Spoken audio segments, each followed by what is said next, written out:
You may think resilience, being calm, capable, and steady, is something you need to establish first in order to establish and maintain an exercise practice.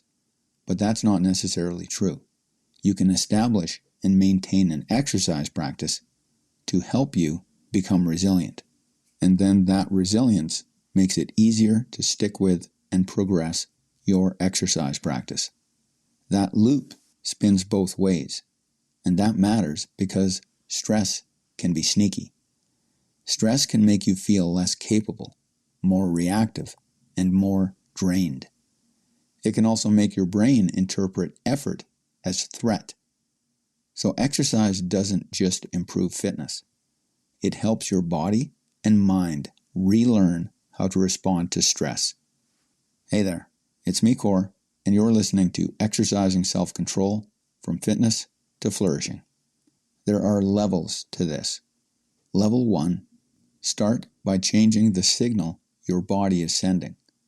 At the physiological level, regular movement creates adaptations that help with stress regulation. Your brain isn't a bystander here. Exercise supports the changes in regions involved in stress control, in part through pathways associated with BDNF, or brain-derived neurotrophic factor. In simple terms, your brain gets better at handling the demands you put on it. Your hormones also adapt. You can't make stress hormones like cortisol disappear, and you shouldn't. Elevated cortisol is a healthy and necessary response in some circumstances. Morning wakefulness, for example. Exercise can support this more adaptive pattern.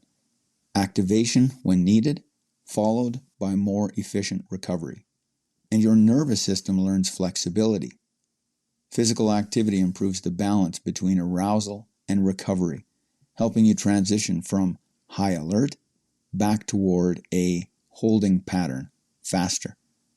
So if you're waiting to feel resilient before you move, you'll wait forever. Instead, think of your first goal as simply, I'm using movement to change the stress signal. Not to feel great, not to be unbreakable. Just create a slightly better response system. Here's an actionable move. 10 to 15 minutes. Take a brisk walk, an easy jog, or a cycling session at a pace you can sustain. If motivation is low, lower the bar. Consistency before intensity. Level 2. Build the belief you can handle hard things. Here's where the psychological side comes in. Resilience isn't just chemistry. It's also the story you tell yourself about what you can do under pressure. Exercise, especially resistance training, builds self-efficacy. The belief that challenges are manageable. You're practicing competence in a measurable way.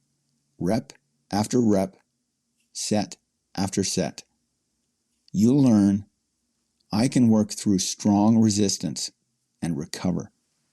That matters because stress often attacks executive function. It reduces clarity, increases the perceived effort of everything, and makes you want to quit early. But when resilience rises, adherence rises. You become more likely to adjust the plan instead of abandoning it. Here's an actionable move. 2 to 3 sessions a week. Pick strength training that feels doable.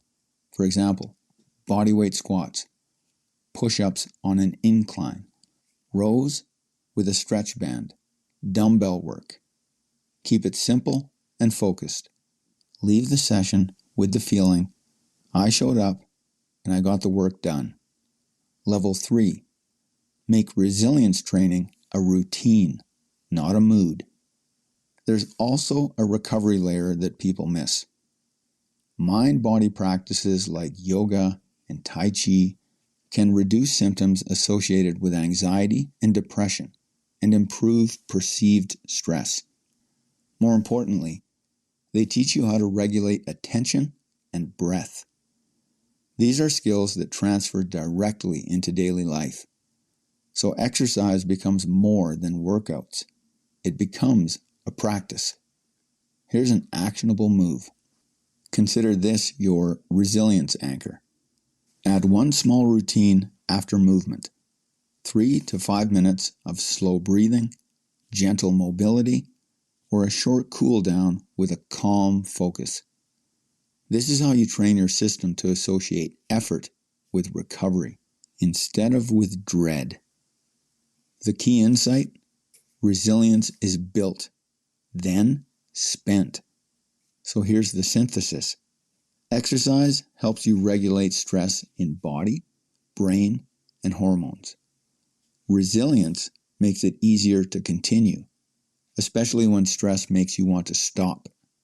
So the real goal isn't to wait for a strong version of you. The goal is to realize that version through repeated practice. And if you're thinking, that sounds great, but what if life derails me? Good.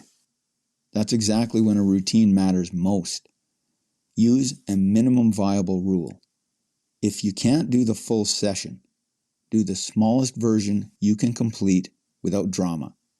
10 minutes still counts. One set still counts. Showing up with that preset minimum standard still counts. This is how you prevent relapse from turning into identity. Your body adapts, your brain adapts, your beliefs adapt. That's the loop. Movement teaches your system how to recover. Strength work teaches your mind what you can handle. And routine teaches you to act independent of mood. Remember, resilience isn't a trait. It's a training effect. And the more often you trigger that effect, even in small ways, the more stable you become when the circumstances offer you stress. Keep the minimum standard alive, and you'll never drift far from the version of you that can respond instead of react. If you're ready to establish a daily practice of exercise as resilience training, head to the link in the show notes to join the ACT Score Challenge. You'll put these principles, skills, and systems to daily use. That's it for today. Catch you next time.